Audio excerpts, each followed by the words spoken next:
Welcome to our latest edition of Encinitas Viewpoint. So happy to have you here again. Thank you for joining. So everybody knows we will have a Q&A about 40 minutes in. So if you can, please put your questions to chat and I'll go through them there. We're going to get going with our meeting. Tonight, we have a special guest, Pam Slater-Price, and we will be discussing governance, both good and bad. And I'm going to start by introducing Pam, and then the candidates will introduce themselves. So Pam Slater-Price has lived in Encinitas from 1974 to 1998.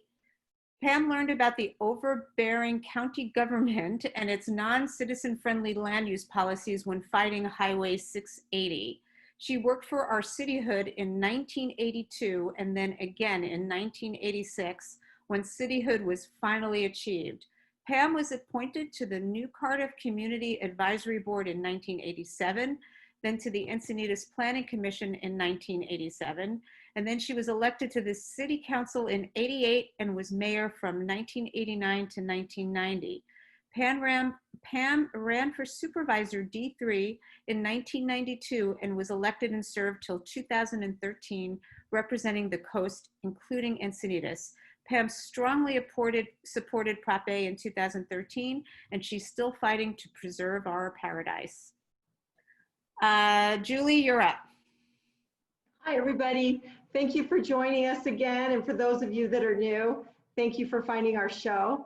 I'm an independent candidate running for mayor of Encinitas. I've lived in the same place for 35 years in Cardiff because I love it here. And there's been many years when we didn't have enough money after making our mortgage payment to do anything fun, but it was worth it. Things are a little different for us now, and our kids are grown and college payments are done. And I just want you to know that I get it while it's worth fighting for our town. I moved here because I loved it the way it was, and I still love it the way it is. So I'm all about keeping it that way and slowing down the changes. Thank you. Thanks, Julie. Susan? Hi, everyone. I'm Susan Turney. I'm running for District 2. That runs from Leucadia Boulevard down south to Santa Fe Drive, west from the ocean, and east kind of winds around through some neighborhoods, approximately Quail Gardens Drive south with a couple of jogs. Anyway, I've been active in Encinitas politics for over 15 years. I co-led the passage of Proposition A, our Right to Vote initiative.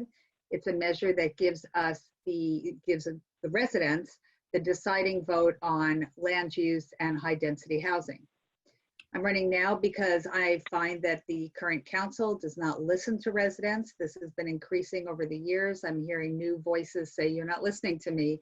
And so in the meanwhile, simple infrastructure and safety measures are going ignored, and we're pushing big projects through.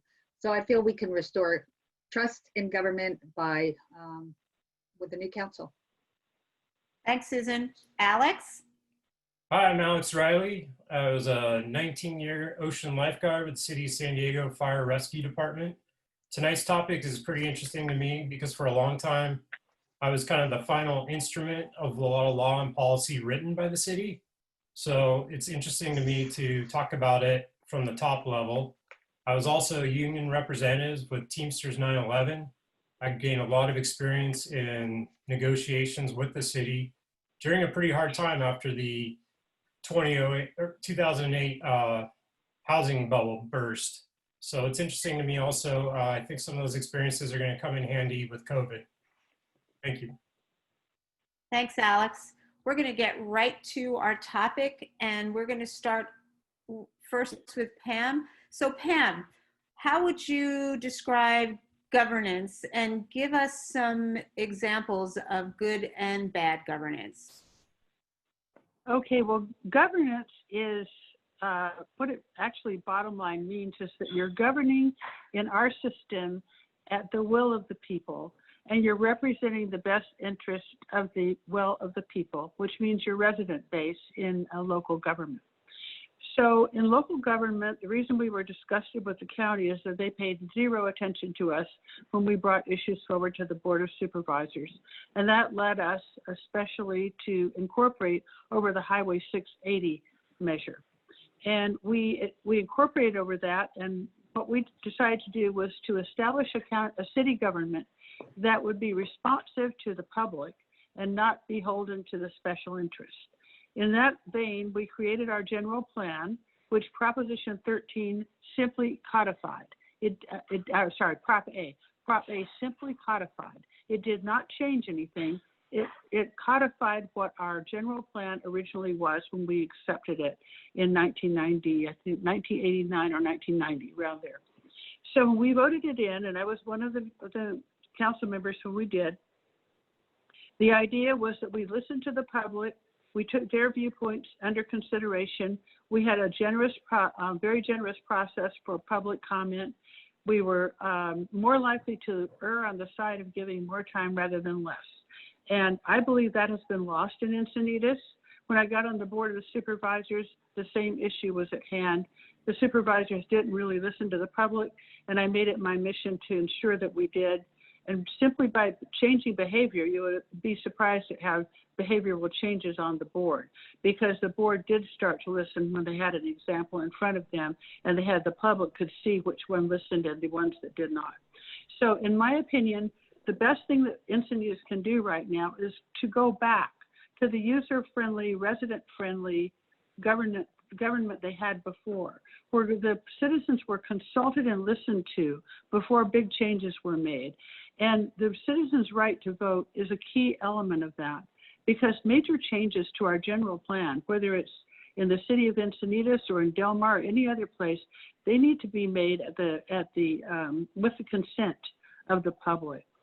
Everyone might not agree on everything, but you'll find a solid majority who will agree if they're given all the facts they need to know, and if they're listened to when they come and they petition before you. So good governance is listening to the public that put you there, and remembering that what you are is a representative of the citizens who elected you. Bad governance is deciding because you're elected, you're going to advance your own agenda, and that the public will simply be something to be tolerated, listened to, I'll say, not listened to but not heard, and ignored, dismissed or ignored, so they can go, so a government can get on and vote the way that they want to anyway. That is an example of bad governance, and in other systems it leads to major riots. So that, I guess I'll stop there. Can I ask a question? Yeah. Sure. Pam, do you think if we went back to having the cabs, that would get us closer to what you're talking about? The cabs were the community advisory boards, and I think you said you served on one. I did. I served on the Cardiff cab for the first year until I ran for election. So it was almost, about 2 years. And on the Cardiff cab, we heard the cases that were coming, the development issues coming before the area of Cardiff, the town of Cardiff, if you want to say that. And we had smaller meetings because they were only Cardiff residents and people that were concerned. So that there was time, it was a small agenda, and there was time for the public to listen and to be heard. And we had we only had, I think, one person on there representing more the developer interest. We had the other people on there represented more of the original vision of the city, which was to represent the citizens. And slow growth was a major thing. Slow growth and user-friendly streets that did not plow through with lots of traffic, and buildings that did not block significant views of the public. So all those sorts of things were very important at the beginning. And we had basically it was a design review board. So the projects would come before us and we would give our input, the public would give their input, and then we would do a recommendation to the city council. And I do remember, by the way, when the cabs were disbanded. Actually, the reason they were disbanded was because the city was having trouble finding people who wanted to serve on them. So that was the reason they were disbanded. Unfortunately, under the current administration, I don't believe you would hear anyone wanting to support more citizen input. But hopefully, if with a change, I think it would be welcome after the public has had a chance to see how things have gone this way. Yeah, I'm really interested in that. And after I get in, I'm going to be looking for someone who's served on cabs and knows how that system worked to help guide my opinion on that. I'm only one of 5, of course, but I'm hoping that others will see that. What do you guys think? Susan or Alex, do you have any interest in that? Absolutely. You'll find that on my website, Restoration of the Cab. So I know 2 other past cab members beside Pam, one from Old Encinitas and then one from Leucadia. And they both have said that they would be very excited to have them come back, because it really puts you in touch closely with the community that's going to be impacted most. And that's how you have a more smoothly running city. No surprises, and people can weigh in well in advance of something being approved. Yeah, I think certain topics become contentious because people don't have information about it, and then it feels like it just all of a sudden came out of nowhere. So the more back and forth and openness we could have, and giving people long-term notice on issues that could become hot button issues, is more the better. And if you have a good idea, it should stand up to rigorous debate. Yeah, I like that. I'm interested. And another thing I found with good governance is something that I learned about last week. And I think, Pam, you're the one that brought it to us when we were talking to you about possibly doing a show with us. And it was about the citizens being at the top of an org chart. Are you the one that mentioned that, or was that Susan? Yeah, no, I have it. Yeah. I can share right now if I may, since you brought it up. Pam, I'm going to share. I don't know if you can. Oops. I can't see it, but I have you enable me. Cindy, can you enable me? I thought you were. I apologize. No problem. You are enabled. I'm enabled. Okay, I'm going to share my screen. Apologies. No problem. Okay, so this I actually got from a council member in Pleasanton, confirmation that even though this was created in 2012, it is still very much active. And it actually shows, this is the city of Pleasanton, this is their org chart. It shows the citizens at the top, then the council, then the different commissions, then the city manager, city attorney, as it is now directly from the council. But right now we have got this flipped upside down, I think. I do too. And if I could just intervene there, that used to be actually on the website for the city of Encinitas. It used to be available to the citizens of Encinitas. It was a prominent feature, and I'm not sure at which point it was removed, but it was a prominent feature of the early days. And really living any longer. No.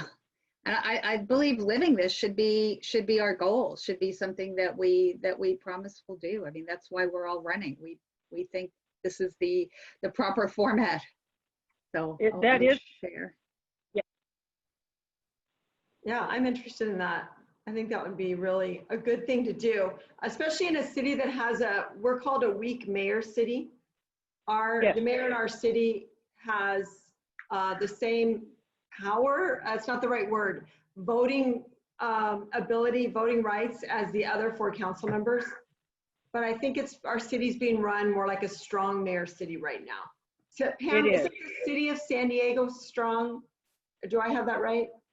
Yes, the city of San Diego changed to a strong mayor system about maybe 9 or 10 years ago.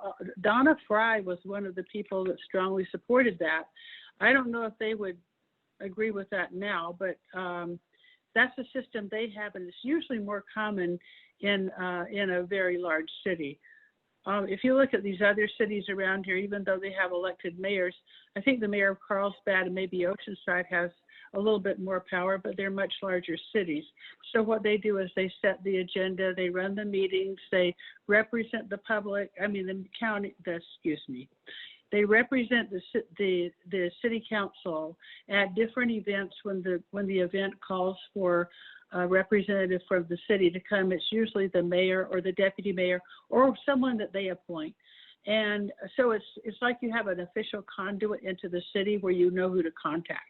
But in the city of San Diego, it's much more like a representation of what's happening at the federal government, where you have the president, then you have the Congress, and then you have the judicial system. So it's a little bit more in that kind of a model. And Pam, do you know anything about Encinitas not being a charter city, and if it would be to our benefit to become a charter city? Encinitas is not, it's called a general law city, and there used to be a significant difference between the two. Del Mar is a charter city, and I think Carlsbad, other cities are charter cities. You can look them up because they've been taking, the legislature has been taking away different rights that charter cities had. But in the past, charter cities could decide whether or not they wanted to hire workers that were not represented by labor unions, for example, not for their government, but for like jobs, projects, and things like that.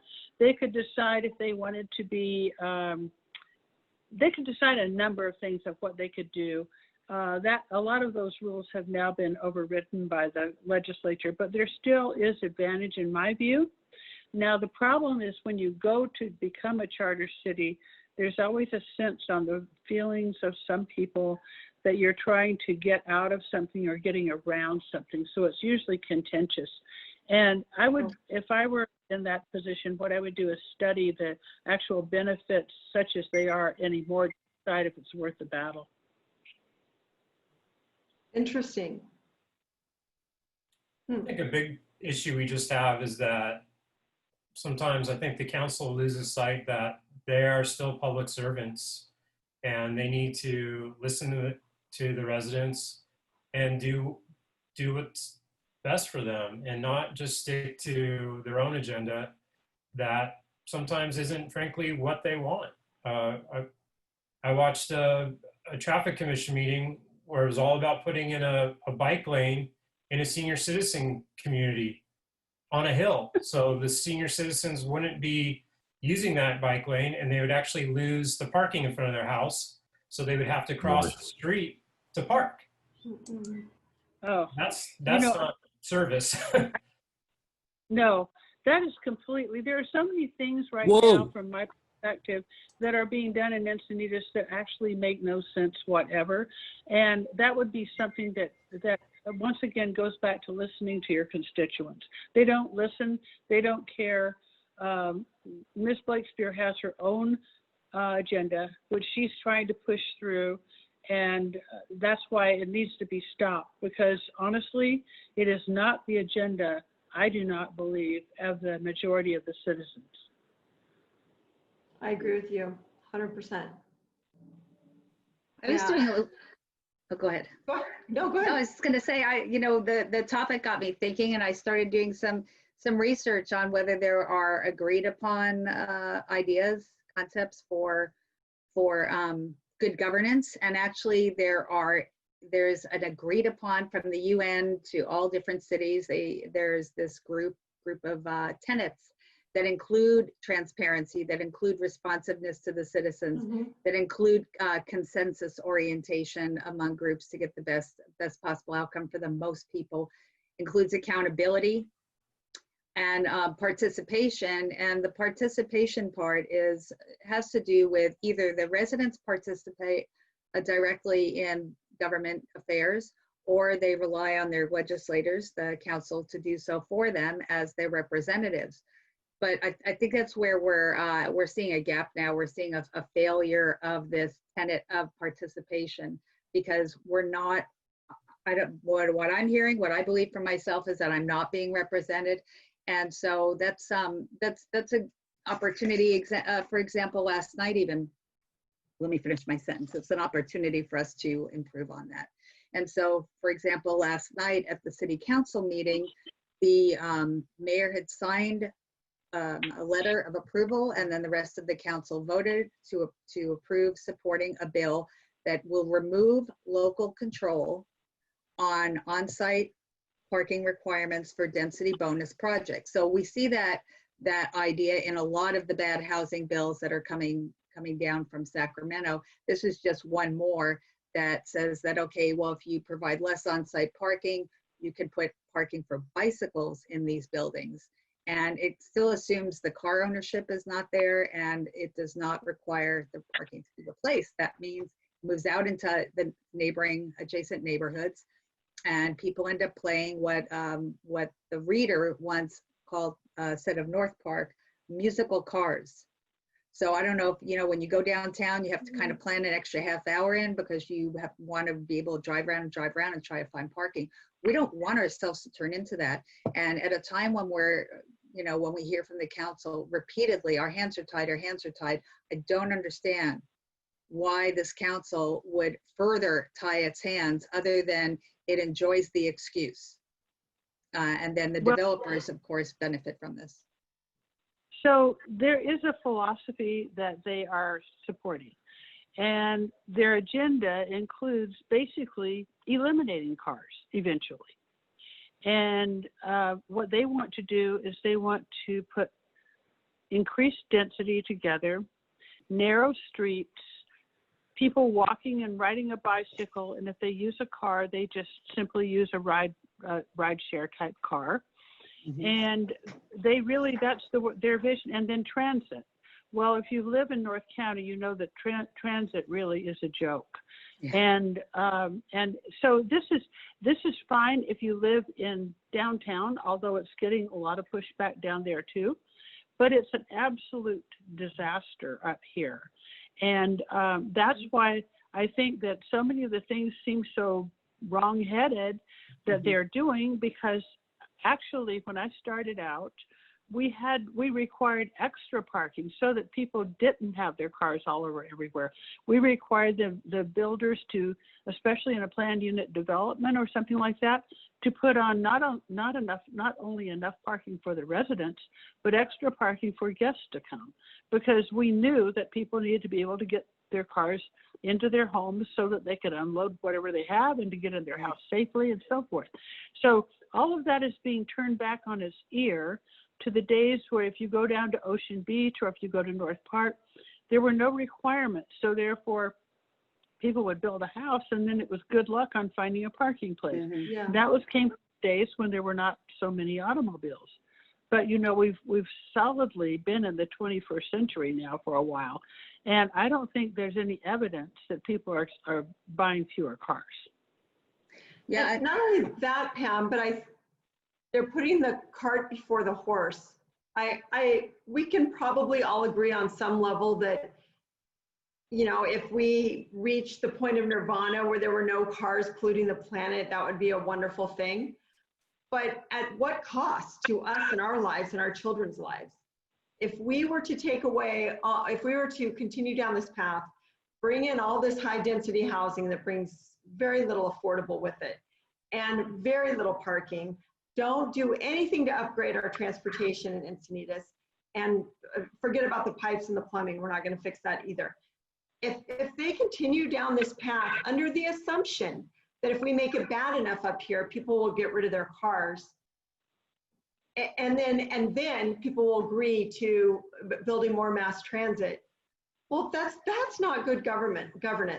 To me, that's bad governance. That's not planning, and it's not thinking ahead. It's not playing to the residents who put you into office. No, it is not. It is not. And I'm gonna everyone else can, but it's really more in the service of their climate change policy. That's what they're serving. And so I came up with my little formula. If you really want to affect climate change locally as one person, what can you do? There are three things that would dramatically decrease the amount of carbon in the atmosphere. One is buying an electric car. If you drive an electric car, you're not polluting. Or a hybrid car. And number two is to eat a plant-based diet. If you eat a plant-based diet, you're taking away so many pressures on the climate and on the planet. And let's see, what was my third one? I had three altogether, all set up for this meeting. I'll think of the third. But basically, there's, oh yes, solar panels. put solar panels on your house. You can charge your car like I do with the solar panels, and you're basically driving around on sunshine. Mhm. So you eliminate all those different things by just taking 3 personal actions. But do Yeah. you feel it's correct for the government? Well, let me back up on that. For your city government to command that you do any of those? No, I do not think it is correct. I think that, I think encouragement is one thing. Demand is another. And if you encourage people by giving them various tax breaks for buying an electric car or a hybrid car or putting on solar panels on their home, well, then you're incentivizing it and you'll get behavior. You get a lot of, California has more solar panels, I believe, than any other state and probably a lot of other countries. So it's because they've been incentivized. And what builders are finding out is, yes, it costs them something initially to put them on, not as much as retrofitting. And once they do, their homes are worth more. So it becomes a nice little thing that you can do. And once you get the solar panels on, you find out you're not paying an SDG&E bill. I mean, it's just an amazing occurrence. It's Pam, I think this also speaks to the lack of resident participation. Nobody has consulted the residents as to how they would like to put forward more environmentally friendly and more climate change friendly solutions. exactly. That's right. I'd like to expand on Pam's first point really quick, and that's electric cars. They will be the future, and every electric car is going to need a parking space, and it's going to need a place to plug into.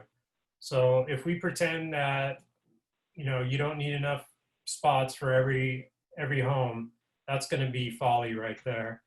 And near where I live along Vulcan, you see a lot of work trucks. Some people's jobs require vehicles. If you're an independent contractor, have a small business, you need mobility and you need to be able to go to your customers and you need to carry the tools that your job requires. And finally, not everyone, like I said earlier, is physically capable of riding a bicycle everywhere. So you have to take that into consideration. But beautiful neighborhoods in North Park were ruined when they started tearing down craftsman-style cottages and putting dingbat apartments with no parking. It ruined the That's right. entire street. Yep. And that happened in the 1960s. So this is an example of when retro is not good. Right. Pam, how do you suggest personally that I push back when I get the criticism that I often do, that I say no to everything and I'm afraid of change? But did you get that same type of criticism at any point in your political career? I mean, I know in my heart what an answer is, but you've done this a few more times than us. Well, yes, I have. Although I've always tried to take a negative and make it positive. So instead of saying you can't do this, this is what we're going to do this because it's a better way, and try to present it in a positive light. Some things people just won't like, and then you need to try to sell it to them basically. And some things you just have to back off and say, okay, fine, the public isn't ready for this. We'll have to take an incremental step. And if it's something that you must do, I'm thinking a lot of the COVID stuff right now, then I think it's best to listen to the science and encourage people properly, but you can't have 2 standards. That's one thing that's just like when you're raising children or teaching a class. I've done both of which. And the first thing people notice, just like kids do, is fairness. If you're unfair, if you have a double standard, if you say, well, this group can go out and protest because they have a righteous cause, but this group wants to get together for fun, well, that's not a righteous cause. So group A gets to go with no mask or few masks and no social distancing, and it's all going to be great because they're representing a righteous cause. And group B can't do it because, after all, they're just out there having fun and they should be ashamed of themselves. That doesn't go over. It really doesn't. And so when you're governing, it's the same thing. And citizens are very, very sensitive to how you treat other groups. So if you're going to enforce a regulation, it needs to be done even-handedly and to the minimum necessary. That's the other thing about governance.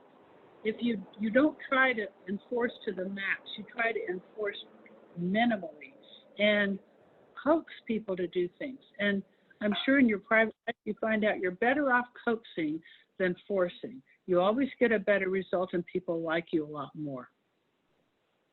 In the beginning of that, you said something really interesting that alluded to if it's good policy, I'm not going to be able to find it. If it's good policy, then take the time to get buy-in from the people. You worded it differently, but that's exactly what's missing in our city council right now. They come up with an idea and they just bowl people over with it. And they've said, I've heard them say this so many times, you'll like it once it's in. And effectively saying, trust us, we've done the research, we're the thinkers in the room. You'll like it once it goes in. I've heard that numerous times over the last 5 to 8 years. It's very frustrating. If it's a good policy, then it should be easy to get a resident buy-in. But exactly. all these things that have literally hundreds of people begging them not to stop, between the bike groups, the problem with the gate over here in Cardiff, the problem with a streetscape off and on going both directions. If it's a good policy, you should be able to win people over by explaining why it's good, right? Exactly right. Everyone, we're going to move to, we have a number of questions and I want to make sure that we get everybody's question heard, but I actually have the first question. You touched on it briefly, Pam. Speaking of governance and COVID, how would you have approached COVID differently from a governance standpoint? And to the candidates as well, obviously. Well, I think that one thing that was lost, unfortunately, pretty early was a clear explanation, and this goes from the top of our government. And I'm not talking at this moment in time about the president. I'm talking about actually Dr. Fauci and others, who at first were saying that masks were ineffective for the public and you didn't need to wear them because they were trying to preserve them for the healthcare workers.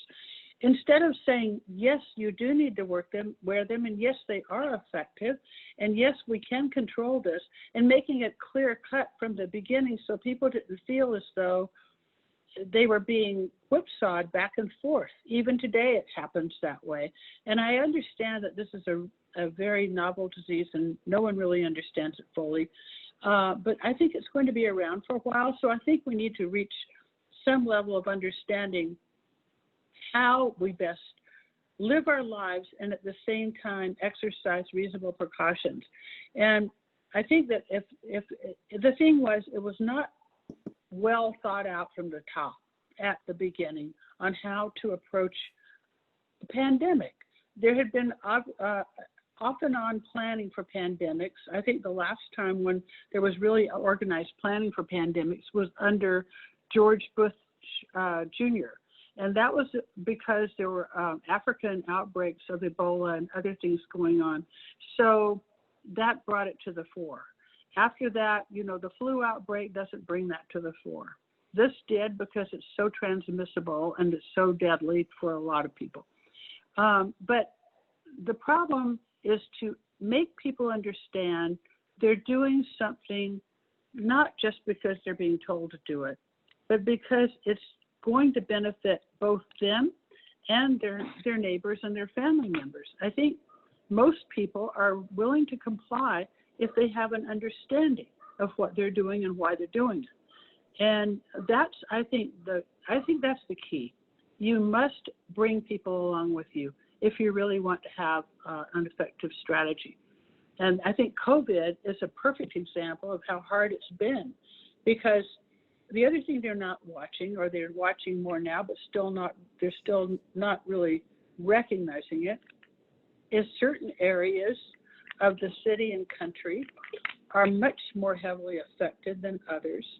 And we know now that certain populations are much more vulnerable and affected. And so I think certain regulations, more stringent regulations should apply where those vulnerable people are. But for the people that are less vulnerable or not vulnerable as much, they should have a little bit looser restrictions. And I think what's going on right now with the outdoor dining and Las Olas is an example. We go there about once a week, and you can have a nice time. You can enjoy yourself. You can have a nice dinner. I like how they've set it up. And it's able, you can go there, and even if you're sitting there with a mixed age group, you don't think that you have to worry about, either being infected or infecting someone. At least I never do. So I think that, that's it. Yeah, no, that's great. And anybody else have any other thoughts before I go to questions? No, let's keep. All the good questions there. Yeah, let's go to questions. All right. I've got some questions and some comments. Okay, let's go with the question from Susan Cowles. What is each candidate's position on the city's current approach to low-income housing? I guess you want to go. Go ahead, Joy. Okay. We need affordable housing, and we need it bad. The problem is the current 15 parcels that have been upzoned won't provide enough affordable to come anywhere near. Sandag and the state are requiring a particular number for us. It's called our RENA number. And that number we will never attain with the plans we have now. And Susan's the pro on that, and she's got all the numbers to show it off.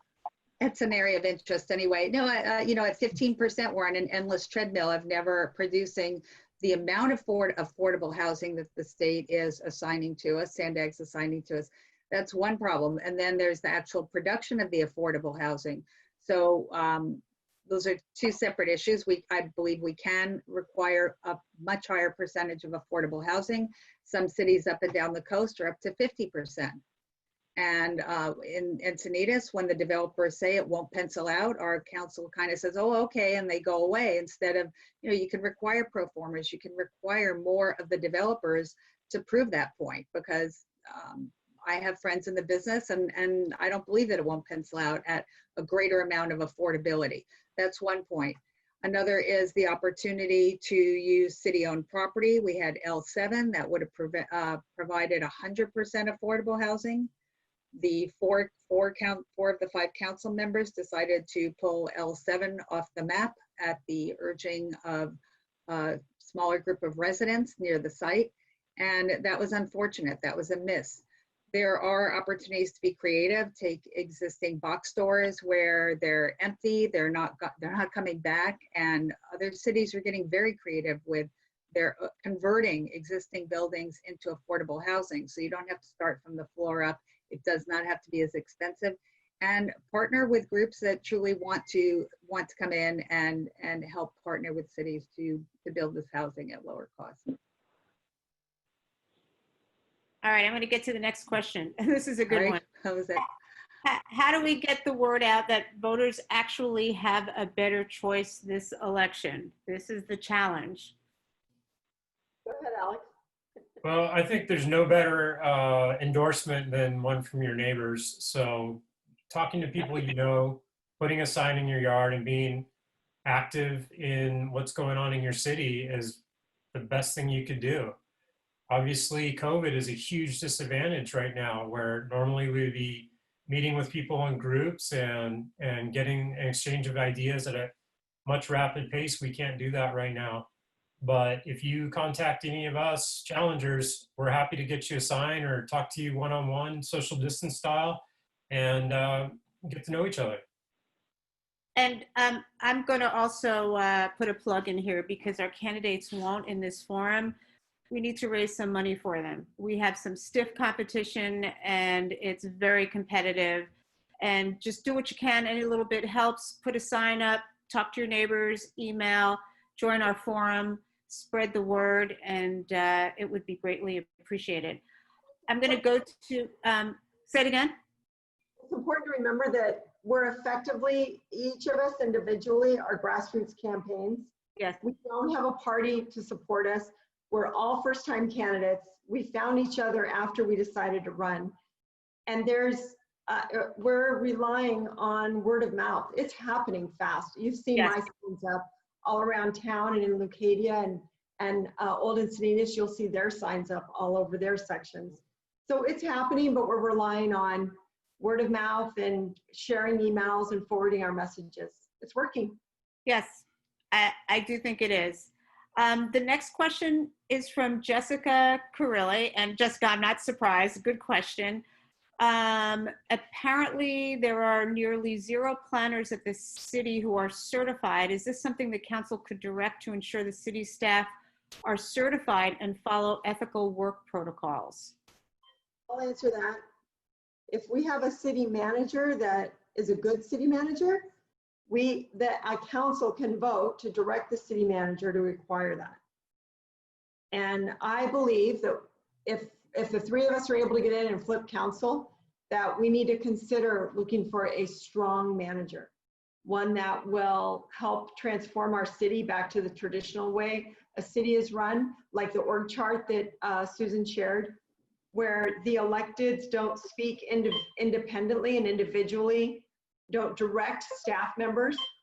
So we have a higher level of certification with our staff, and the staff report to a city manager that's very capable. I don't think we've had that in a long time. Yeah, I think during COVID, I was watching the response of our town versus Carlsbad. Carlsbad was way ahead of the curve a lot. And I finally found out that their city manager is Scott Chadwick. He used to work for the city of San Diego. He's the head of their HR, and I actually was involved in some work with him. And you could tell that there was more strategic thinking going on.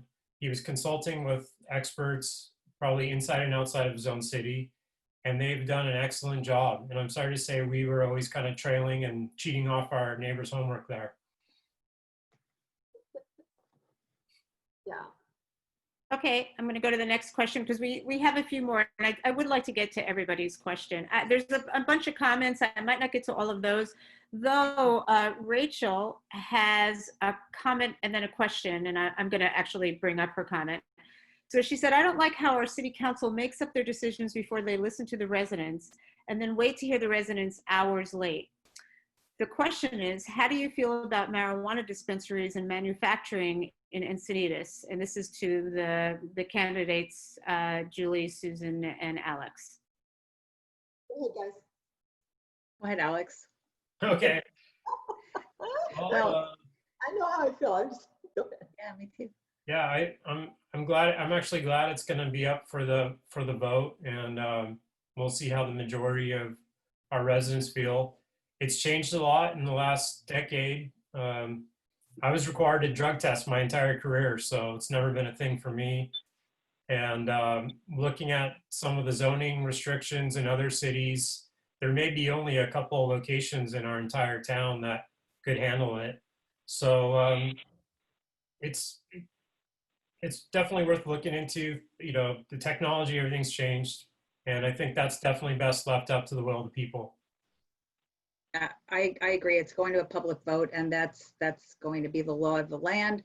I don't mind what people do in the privacy of their own homes at all. I would be concerned about having manufacturing and processing here in our town. We're a small suburban town, not we're not out in the middle of the valley somewhere, Central Valley somewhere. I'm not going to advocate for it or against it. Mm-hmm. Because frankly, that's kryptonite, and I'm the underdog here. I'm personally going to vote no, and I'll tell you why. I'm not anti-pot, cannabis, medical marijuana, whatever you want to call it. I'm anti-children having more exposure to it. And I'm not, somebody calmed me down on this, and I feel much more comfortable if it does passes, because now I know what it really means. But it disturbs me that when they put together this proposition, they went for the full enchilada. They're not just bringing in retail stores. They want to bring in retail, kitchens to make it, distribution, cultivation, and growing. We will be the cannabis mecca of, for sure, North County, maybe San Diego County. And I wish they would have just brought in one of those items so we could step in and and learn to manage it as other cities are learning and share ideas. But that's all. That's good, I guess. Thank you. Thanks, Julie. This is a great question from Greg. Which local issue resonates most with Encinitas voters?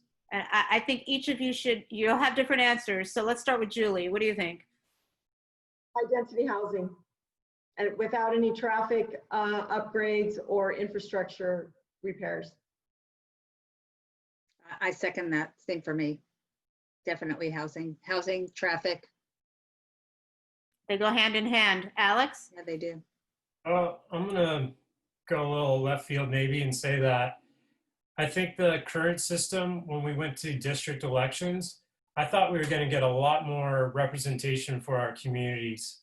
And so all of these issues that we've been talking about, infrastructure, housing density, the future of our very city, we are not being represented by our district council members. And that's the biggest problem of all.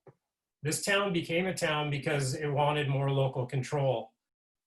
In a lot of ways, our council is abrogating that and giving it to Sacramento and then not listening to the residents at all. So I agree with everything Susan and Julie said, but I think the root of the problem is not listening to the constituents at all. Well, I think our next question rolls right into that. What would you do with the council meetings to make people or to have people more involved? And that was by Leah. Great question. So I know in Orange County, some of the cities there, they don't limit the oral communications to the first half hour. They actually do a full hour. And so people can come and have their say. And what they do is they put special proclamations and all the cute little kids in the afternoon when people who are involved can go and see and enjoy people getting awards. But the focus has to be on the residents and the business of the city. No more late meetings. The meetings should be, if the agenda is getting too long, then that meeting needs to be divided up and we add one. I'm okay with adding a second one on the same week. These meetings that go till midnight our city should be ashamed of itself for doing that. I sat at one of those meetings, I sat next to a woman who had had surgery 2 weeks before, and the issue mattered to her so much that she came. And she finally looked at me and she said, I can't make it, I have to leave. And I saw very clearly that that's completely unacceptable to me for late meetings. If the agenda's long, cut it short, but 2 meetings. Yeah, just to echo that, more meetings, shorter meetings, getting the agendas out as far out as we can so people have time to research, get their questions answered, and then they can go to the meetings with all the information. And I'd also like to see a little more debate and back and forth in meetings. We're not getting that at all. Would clapping be allowed? Yes. Yes. Great. Okay, here's another question for you. And this is from Ruben. Actually, it's kind of a two-part question. What is the role you envision Encinitas playing in the regional economy, and what are our assets and areas for improvement? That's a lot to chew, Ruben, but we'll see if they'll be able to answer that. I'll jump in. I think what we've seen from COVID is a decentralization of the workforce, more people working from home. So even though Encinitas isn't really a town with a certain industry of we don't really make anything besides a few surfboards, but I think that working from home is going to change things a lot. And what was the set part two? What are our assets and areas for improvement? Oh, well, I think our assets are the quality of life that brings us all here. And the area of improvement, we got to start locking down the last of our open space. Yes. The other side of the coin to all this building is that every new building is lost open space. We don't have an open space fund anymore, if I'm not mistaken. Hasn't it been diverted for streetscape? It was closed down and diverted. It was renamed the Opportunity Fund. Great. Mm-hmm. I'll vote. I'll be the first one to vote to restore that. Thank you. It'll be my first agenda item. Can we answer? I saw a question about undergrounding the tracks in Yes, Leucadia. yes. I would love to answer that one because when I saw, and I know it's been going on for years, but it recently ramped up about a year ago, Carlsbad's project to underground their tracks through the downtown area. The first thing I thought was, why aren't we doing that with them? What a bonus that would be. The federal monies they're going after, the state monies and all the grants that they're looking for, we could have done it together. We would have had the strength of 2 cities of staff and specialists working on that, and all the work Sandag's doing to study it could have been doing our corridor also. So now Carlsbad started, I think, Alex, what did you just tell me the other day, 20 years ago? When did Carlsbad start? Yeah, looking into it. I don't know exactly when they started, but they've produced 2 studies in the last 3 years, so 2017 and again in 2020. And I don't think they would invest the money into a 2020 study unless they were ready to go. And people say here it can't be done. Carlsbad has even more issues with their groundwater that provides that mineral water you can get, and they've found construction ways to deal with all of it. And it really would be a superior plan than Streetscape, frankly. And it shows true vision and strategic thinking. It's so beautiful. It would be amazing. That whole rail corridor, big parts of it could be park and gardens and skate park. It would be amazing. It would be so beautiful. Yeah, sections could be covered and used as parkland. It would take care of the noise, the pollution, The safety. the safety issues, definitely. I don't think Solana Beach has had any deaths on their track since they undergrounded. And again, are we going to be the town in the middle cheating off our neighbors and let this opportunity go by? Because they're going to double track no matter what. That'll lead to 100 trips a day. So you divide that by 24 hours. That's a train going by every 10 to 15 minutes, stopping traffic dead all through Leucadia. I already spent half my life at that light as it is.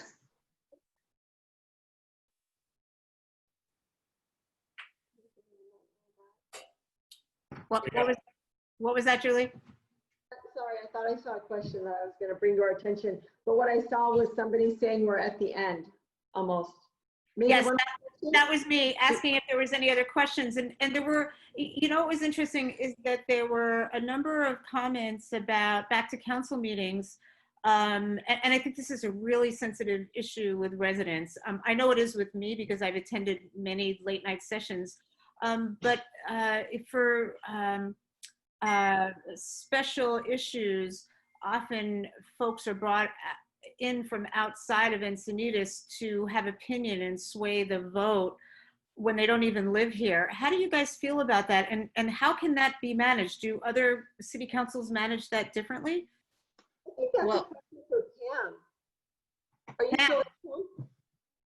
Great question for Pam. Oh, I was going to take it, but I didn't want to step in front. I think that, Go for it. I really think the candidates are doing a fantastic job. I really, a couple of times wanted to say something. No, just be quiet. Okay.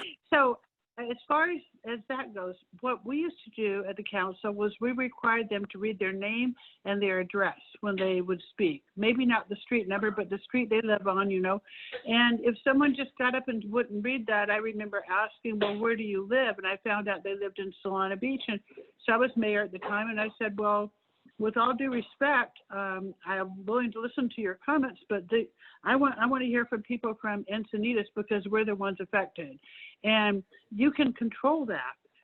By the way, one other thing I wanted to say is, and by the way, if you do that, it becomes very clear what they're doing. Then, they're stacking the audience with people that will support their point of view, and they. Which is very, very telling. They have to go outside their own city to find the people they'll support their point of view. But the other thing I wanted to say is that if you have enough meetings per month, there is absolutely no reason why you should have the meetings go on. And I do like the idea that was somewhat advanced about putting the proclamations and all those special things on it, say another half hour before the meeting or another 45 minutes before the meeting, the standard meeting starts where the action items are heard, because it gives everyone a chance to come home and if they want to attend, to tune in or to come down and be available. And I think that's the proper way to do things. Thank you, Pam. I'm going to go with one more question, and this is from Kevin Cummins. How will you improve the civility of council to public interactions? Yeah, I mean, I alluded to that earlier. Every city councilman is a public servant, and they should have the exact same attitude as any public employee or any city employee. When I was a lifeguard, we were always stressed. It was all about customer service, and we always treated everyone with respect. I've been, spit at, yelled at, kicked, hit, but we were never out of line with any citizen. And we did everything we could. When they came to us with a question, I would get questions about missing trash cans on a residential street, adjacent to the beach. I would still make phone calls and track down an answer for that person, even though it didn't directly have bearing on my job. There's no excuse to say that's not my department. And frankly, I've been hearing lately people coming to the reps and the reps won't help them. And the rep says, no, I can't talk to you about your issue or your complaint. And that's flat out a lie. All they have to do is, if it does go before the council, they need to just speak up and say they've had a conversation on the topic. But they're hiding behind that to not help their constituents, which is unfathomable to me right now. I don't understand it. Signed up to serve for public office. Part of that job is answering a boatload of emails from people that are asking questions that may seem silly to somebody else, but that's their question. And you signed up for the job of answering them for them, or finding an answer, or sending them on to the person who can. By doing what the three of us are doing, we're putting ourselves out front. And I'm getting a taste of that right now. I get so many emails every day. I think I spent 2 hours on them. And I'm just like, okay, this is what it's going to be. Here we go. I think you have to accept that. Yeah, we're already actually getting asked to problem solve things where residents are being turned away by their current representatives. So I'm getting that from 2 or 3 people in Old Encinitas already. Yeah, me too. Well, I think you folks have a much more customer-centric approach. And I think that should be the norm. And we here in Encinitas no longer have that norm. So it's, for me, also a resident and voter, it's very, very refreshing to hear. I'm going to wrap the meeting up. Everybody's been great. Thank you, everybody, for joining us. We'll be here next week, same time, same place. We'll post on Encinitas Viewpoint. And of course, look for the recording in YouTube. Thank you, Julie, Susan, Alex, Pam, you're wonderful. Just words of wisdom. Thank you so much. Thank you, And we'll see you all next time. Good night, everybody. Thank you. Thanks so much. Thank you. Thank you. Thank you.